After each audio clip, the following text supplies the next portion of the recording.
বা নিয়ম সভা ব্রত, এই 1 মাস যাবৎ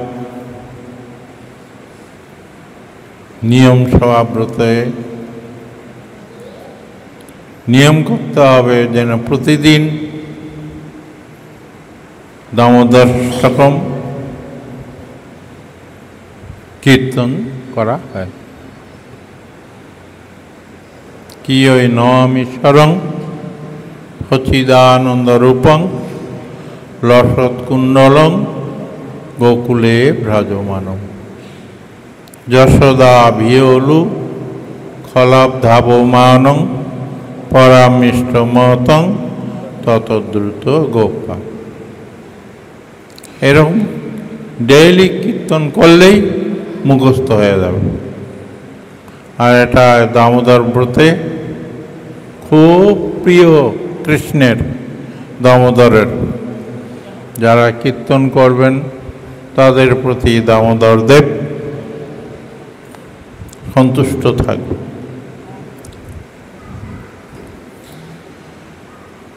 আর আমাদের গুরুবর্গের তো করতেই হবে কীর্তন, যেরকম হয় সেই রকম করতে হবে। দামোদর দেব খুব সন্তুষ্ট হন, কারণ কীর্তন শুনলেই দামোদর দেব ছুটে আসবেন। যেখানে কীর্তন হবে কান পেতে শুনবেন। ওই জন্য আমাদের দৈনিক এই কীর্তনটা করতে হবে, শুধু 1 মাসের জন্য নয়, সব সময়ের জন্য।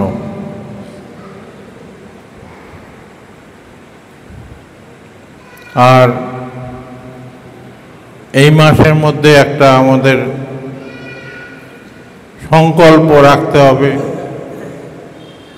যাতে কোনো গুরু বৈষ্ণবের প্রতি দেশ বা হিংসা এই ধরনের কোনো রকম করবেন না, বর্জিত আছে।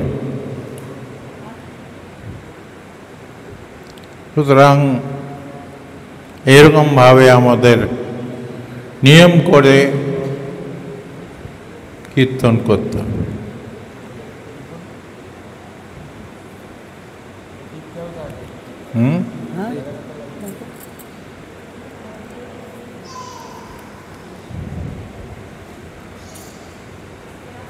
সুতরাং কোনো বৈষ্ণবের নিন্দা বা দেশ হিংসা এই মাসে একদম করবেন না। অভ্যাস করবেন যাতে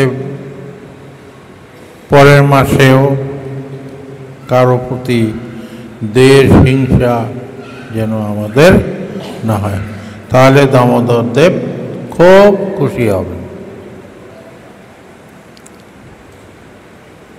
ওই জন্যই কীর্তনের মধ্যে আছে না কি নমো দেব দামোদরানন্ত বিষ্ণু প্রসীদ প্রভু দুঃখ জলাব্দি মগ্ন কৃপা দৃষ্টি বিষ্টাতি দিনং বতানু গৃহানিশ মামজ্ঞ মেধক্ষিত্রী। তাহলে দামোদর দেব আমাদের প্রতি প্রসন্ন থাকবেন আর উনি কৃপা করবেন।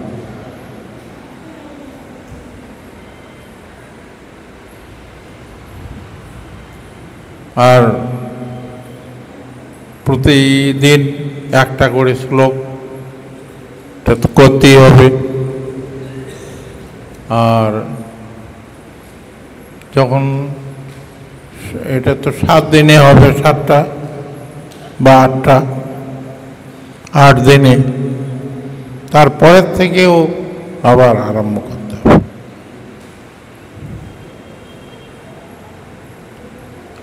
যেমন করে হোক রাধা দামোদরকে সন্তুষ্ট করতে হবে, উনি কীর্তন শুনলে খুব সন্তুষ্ট হন দামোদর দেব।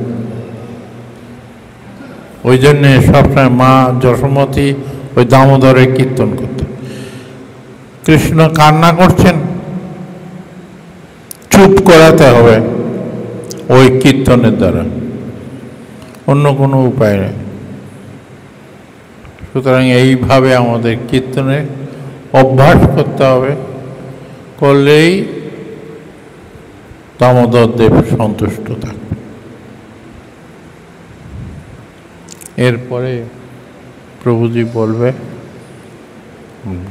বাঞ্ছা কল্পতরুভ্যশ্চ পা সিন্ধু ভৈব পিতানাং পাবনেভ্যো